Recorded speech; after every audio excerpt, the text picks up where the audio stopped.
नमस्कार, मैं डॉक्टर श्रद्धा वशिष्ठ आपका सबकी शिक्षा में बेहद स्वागत करती हूँ। क्या इस साल सेकंड लिस्ट आएगी?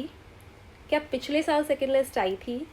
क्या सेकंड लिस्ट का इंतज़ार करके हम अपने बच्चों का साल तो नहीं बर्बाद कर रहे? क्या सेकंड लिस्ट का इंतज़ार करना व्यर्थ है? मैम कुछ तो बोलिए। ऐसे बहुत सारे सवाल हैं जो आप मुझसे पूछते हैं रोज़ाना हज़ारों की संख्या में, और आपके इन सवालों का जवाब मैं आज की वीडियो के माध्यम से लेकर आई हूँ। आपके हज़ारों की संख्या में आ रहे सवालों का जवाब मैं लिख कर नहीं दे पाती, इसीलिए आपके सभी सवाल पढ़ती तो हूँ, लेकिन उनका जवाब देने के लिए मैं वीडियो लेकर आती हूँ, और आज की वीडियो भी आपके सवालों पर ही आधारित है। तो सबसे पहले मैं आपको बताना चाहूँगी कि क्या पिछले साल सेकंड लिस्ट निकली थी कि नहीं। इस सवाल का उत्तर मैं आपको बताती हूँ। तो मैंने आपको पहले भी बताया था और बार बार बताया है कि पिछले साल सेकंड लिस्ट निकली थी, और आज अपनी बात को सिद्ध करने के लिए मैं लेकर आ गई हूँ नोटिफिकेशन पिछले साल का, जो कि 17 नवंबर 2020 को जारी हुआ था। इसमें साफ साफ लिखा है कि खाली सीट्स को भरने के लिए जो EWS DG कैटेगरी के तहत आती हैं, 17 नवंबर 2020 को फिफ्थ कंप्यूटराइज ड्रॉ हुआ। फिफ्थ कंप्यूटराइज ड्रॉ का मतलब था ये सेकेंड लिस्ट था। पहला कंप्यूटराइज ड्रॉ में EWS DG कैटेगरी के बच्चों का नाम निकला था, दूसरे कंप्यूटराइज ड्रॉ में चिल्ड्रन विद स्पेशल नीड्स के बच्चों का नाम निकला था, तीसरे EWS फ्रीशिप। तो पिछले साल कंप्यूटराइज ड्रॉ का सिस्टम थोड़ा सा अलग था, और इस साल थोड़ा सा उन्होंने सिंपल सिस्टम रखा है। तो पिछले साल सिस्टम थोड़ा कॉम्प्लेक्स है। जो फिफ्थ कंप्यूटराइज ड्रॉ हुआ था वह नर्सरी, KG और पहली कक्षा के बच्चों के लिए हुआ था, खाली सीट्स पर एडमिशन के लिए, और वह सेकेंड लिस्ट के दाखिले थे। तो यह 17 नवंबर को पिछले साल हुआ था।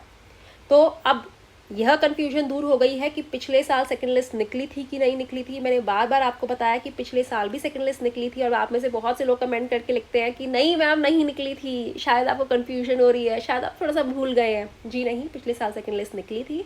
जो बात हो चुकी है उसमें मैं जो लिखती हूँ वह मैं पूरे फैक्चुअल बात जो होती है, फैक्ट्स के आधार पर लिखती हूँ।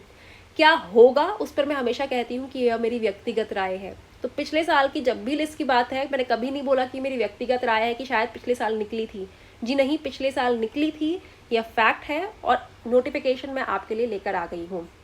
अब क्या हमें इस साल सेकेंड लिस्ट का इंतज़ार करना चाहिए? तो इसमें मुझे ऐसा लगता है कि इसमें कोई कन्फ्यूजन नहीं होनी चाहिए। आपको मैंने शुरुआत से राय दी है कि अपने बच्चों के दाखिले के लिए किसी भी लिस्ट का इंतज़ार मत करिए। जो भी स्कूल आपके घर के पास है, जो आपके सामर्थ्य के अनुसार स्कूल है, जहाँ आपको लगता है आप अपने बच्चे को भेज सकते हैं, उसमें आप अपने बच्चों का दाखिला करवाइए। वेट करने का मतलब यह नहीं है कि आप किसी भी स्कूल में अपने बच्चे का दाखिला नहीं करवाएंगे और सेकंड लिस्ट के इंतज़ार में बैठे रहेंगे। अगर आप ऐसा अभी कर रहे हैं तो गलत कर रहे हैं। और मैं पिछले 2-3 सालों से जब से EWS DG कैटेगरी की वीडियोस लेके आ रही हूँ, मैंने सिर्फ एक बात करी है कि किसी भी लिस्ट के इंतज़ार में अपने बच्चों का दाखिला मत रुकवाएं। अगर कल को उस लिस्ट में बच्चे का नाम नहीं आया तो आपके बच्चे का साल बर्बाद हो जाएगा। जो भी स्कूल आपके घर के पास है उसमें अपने बच्चे का दाखिला करवा दीजिए, जिसमें आप दाखिला करवाना चाहते हैं। चाहे वो कोई प्राइवेट स्कूल है, आपको लगता है आप उसकी फीस पे कर सकते हैं, आपको ठीक लगता है तो आप दाखिला करवा दीजिए। आपको लगता है सरकारी स्कूल में करवाना चाहते हैं, सरकारी स्कूल में करवा दीजिए। आपको लगता है सर्वोदय स्कूल में करवाना चाहते हैं, सर्वोदय स्कूल में करवा दीजिए। लेकिन आप सभी को दाखिला करवाना है, और यह बात मैंने पहले दिन से कही है। आप खुद सोचिए, आप ऐसा कैसे कर सकते हैं कि किसी लिस्ट के इंतजार में आप अपने बच्चों का दाखिला ना करवाएं। यह गलत है, यह गलत है। अब अगला सवाल कि क्या पहला सवाल तो मैंने आपको बता दिया, पिछले साल सेकंड लिस्ट निकली थी। दूसरा, सेकंड लिस्ट का इंतजार करना चाहिए। हाँ, उससे क्या प्रॉब्लम है? आप अपने बच्चे जिस स्कूल में आपका बच्चा पढ़ रहा है पढ़ता रहेगा। सेकंड लिस्ट में आपके बच्चे का नाम आया तो आप उस स्कूल से हटवा के नए स्कूल में बच्चे का एडमिशन करवा देंगे। नहीं नाम आया तो जहाँ बच्चा पढ़ रहा है वो पढ़ता रहेगा। इसमें इंतजार करना कोई ऐसा नहीं है। आप चेक करते रहिए, बस DOE की वेबसाइट को आप चेक करते रहिए, या फिर सबकी शिक्षा की वीडियोस देखते रहिए। यही इंतजार है। इसके अलावा इंतजार का मतलब यह नहीं है कि बच्चे को पढ़ाई नहीं करवाइए, बच्चे का स्कूल में एडमिशन नहीं करवाइए, सिर्फ EWS DG कैटेगरी या children with special needs category के लिस्ट का इंतजार करिए। ऐसा कर रहे हैं तो मत करिए।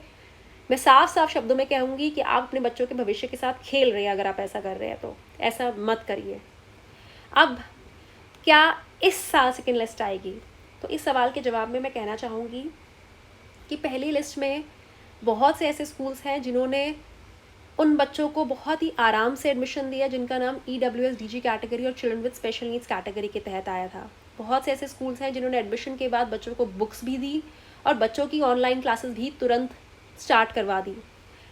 साथ ही बहुत से ऐसे स्कूल्स भी हैं जिन्होंने अभी तक दाखिला नहीं दिया है। तो हर प्रकार के स्कूल हैं, जिस प्रकार से हर प्रकार के स्कूल हैं, जिस तरीके से हर तरह के स्कूल हैं, उसी तरीके से हर तरह के पेरेंट्स हैं। बहुत से ऐसे पेरेंट्स हैं जिनके कागजात पूरे नहीं थे, लेकिन उन्होंने फॉर्म भरे, फॉर्म भरने के बाद भी उन्होंने कागजात पूरे नहीं करवाए, बच्चे का लिस्ट में नाम आ गया और अब स्कूल वाले कागजात की कमी से उनके बच्चों को स्कूलों में दाखिला EWS कैटेगरी, DG कैटेगरी या फिर children with special needs category के तहत नहीं दे रहे हैं।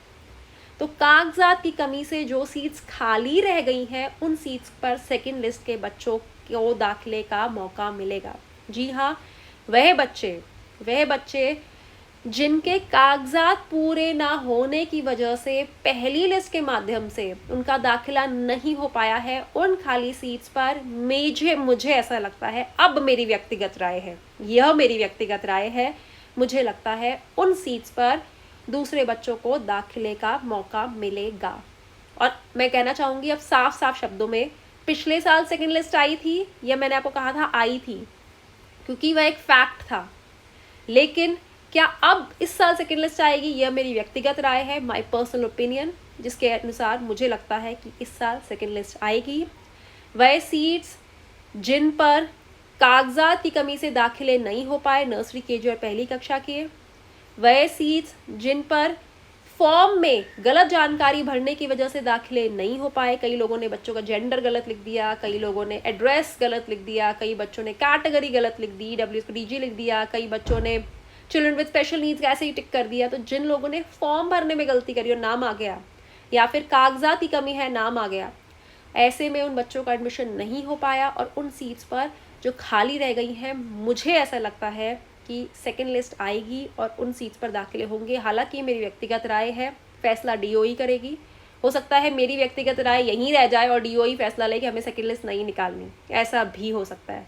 लेकिन ऐसा भी हो सकता है कि सेकंड लिस्ट आए, तो आपको सेकंड लिस्ट के इंतज़ार में कोई स्पेशल नहीं बैठना है। आपका बच्चा जहाँ पढ़ रहा है, जिस स्कूल में पढ़ रहा है, उसे पढ़ाते रहिए, और अगर सेकंड लिस्ट आई तो मैं आपके लिए वीडियो लेकर आऊँगी। अगर आपके बच्चे का नाम सेकंड लिस्ट में हुआ तो जिस स्कूल में आपका बच्चा पढ़ रहा है उसे नाम हटवा के EWS, DG और children with special needs category के तहत जिस भी स्कूल में आपके बच्चे का नाम आया है उसमें एडमिशन करवा लीजिएगा। अब मैंने आपको बहुत डिटेल में बताया है, उम्मीद करती हूँ सेकंड लिस्ट आएगी तो पिछले साल आई थी, कहीं हम व्यर्थ इंतज़ार तो नहीं कर रहे। इस संबंध में कोई सवाल नहीं आना चाहिए। मुझे लगता है कि आपके सारे सवालों का जवाब मैंने इस वीडियो के माध्यम से दे दिया। अब एक और सवाल है कि क्या सेकंड लिस्ट कब आएगी। देखिए, पहली लिस्ट के दाखिले 31 अगस्त तक हो रहे हैं और मैं ऊपर वाले से प्रार्थना करूंगी कि उन सभी बच्चों का पहली लिस्ट के माध्यम से दाखिला हो जिनके कागजात सही हैं, जिनके पेरेंट्स ने फॉर्म सही भरा है और उनका पहली लिस्ट में नाम आया है, उन सभी बच्चों का दाखिला हो। यह मेरी ऊपर वाले से प्रार्थना है। और 31 अगस्त तक अगर पहली लिस्ट के दाखिलों की डेट है तो 31 अगस्त के बाद ही आएगी, मतलब कि हम मान के चल सकते हैं कि सितंबर आखिरी में ही सेकेंड लिस्ट आएगी। जैसे कि मैंने आपको बताया, पिछले साल तो नवंबर में आई थी, तो इस साल सितंबर आखिरी में आ सकती है अगर पहली लिस्ट की डेट और आगे नहीं बढ़ती है। तो उम्मीद करती हूँ आपके सभी सवालों का जवाब मैंने इस वीडियो के माध्यम से दिया होगा। अगर आप अभी तक मेरी वीडियो सुन रहे हैं, मतलब कि आप आखिरी तक वीडियो सुन रहे हैं, तो थैंक यू। आप प्लीज़ ऐसा ही करा करिए, वीडियो को आखिरी तक सुना करिए। मैं डिटेल में बात बताती हूँ, क्योंकि कई लोगों को एक बारी में बात समझ आती है, कईयों को 4 बारी में बात समझ आती है बोलने से, कहीं को 6 बार बात बताओगे तो समझ आएगी। हर बंदे का बात समझने का तरीका अलग होता है। तो मैं कोशिश करती हूँ कि वीडियो ऐसी हो जिसमें सभी बात समझ सके। एक बंदा वाला जो एक बारी में बात समझ जाएगा वो तो एक बारी में समझ ही जाएगा, लेकिन जो 2 बारी में समझता है, अगर मैं एक बारी में कहकर छोड़ दूँगी तो वह नहीं समझ पाएगा। सभी लोग बात समझ पाए, इसलिए मैं थोड़ा डिटेल में बताती हूँ। एक बात को 1 या 2 बार बोलती हूँ, अलग अलग तरीक़ों से बोलती हूँ ताकि सभी को समझ आए, क्योंकि यह सबकी शिक्षा है, सबके लिए शिक्षा के मौक़ों की जानकारी मैं देती हूँ, तो कोई वंचित ना रह जाए जानकारी के आधार पर, यही मेरा उद्देश्य है। अब मुझे डॉक्टर श्रद्धा वशिष्ठ को इजाज़त दीजिए। नमस्कार।